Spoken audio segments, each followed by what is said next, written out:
Friends, ஜப்பான்ல ரொம்பவே சக்தி வாய்ந்த நிலநடுக்கம் வந்திருக்கு. அதுல சிக்கின ஒரு பிரபல நடிகர் பரபரப்பான ட்வீட்டை போட்டிருக்காரு. வாங்க இதை பத்தின டீட்டெயிலான விஷயங்களை இந்த வீடியோல பார்க்கலாம். உலக மக்கள் எல்லாருமே இந்த வருஷம் 2021 ஜனவரி 1 நியூ இயரை ரொம்பவே ஹாப்பியா கொண்டாடிட்டு இருந்தாங்க.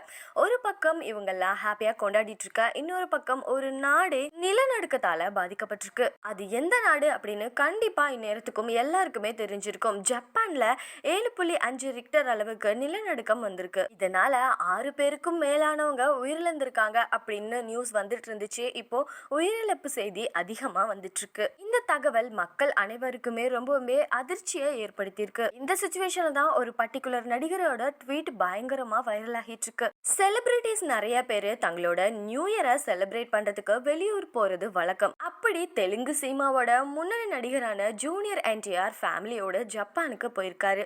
அங்க ஜப்பான்ல நிலநடுக்கம் ஏற்பட்டப்ப அதை ஃபீல் பண்ண என்டிஆர் ஒரு ட்வீட்டை போட்டிருக்காரு. அதுல அவர் என்ன சொல்லியிருக்காருன்னா, நான் ஜப்பான்ல இருந்து வீடு திரும்பிட்டேன். ஜப்பான்ல ஏற்பட்ட நிலநடுக்கத்தால ரொம்பவே நான் ஷாக் ஆயிட்டேன். கடந்த வாரம் முழுக்க நாங்க அங்கேயே தான் இருந்தோம். ஜப்பான்ல ஏற்பட்ட நிலநடுக்கத்தால பாதிக்கப்பட்டவங்க கூடிய சீக்கிரம் நலமடையணும். ஜப்பான் மக்கள் எல்லாரும் ஸ்ட்ராங்கா இருங்க அப்படின்னு ட்வீட் பண்ணியிருக்காரு. இவரோட இந்த பர்டிகுலர் ட்வீட் இப்போ வைரலும் ஆகிட்டு இருக்கு.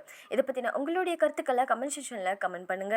இந்த வீடியோ பிடிச்சிருந்தா லைக் பண்ணுங்க. நம்ம சேனலை சப்ஸ்கிரைப் பண்ணி சப்போர்ட் பண்ணுங்க. தேங்க்ஸ் ஃபார் வாட்சிங்.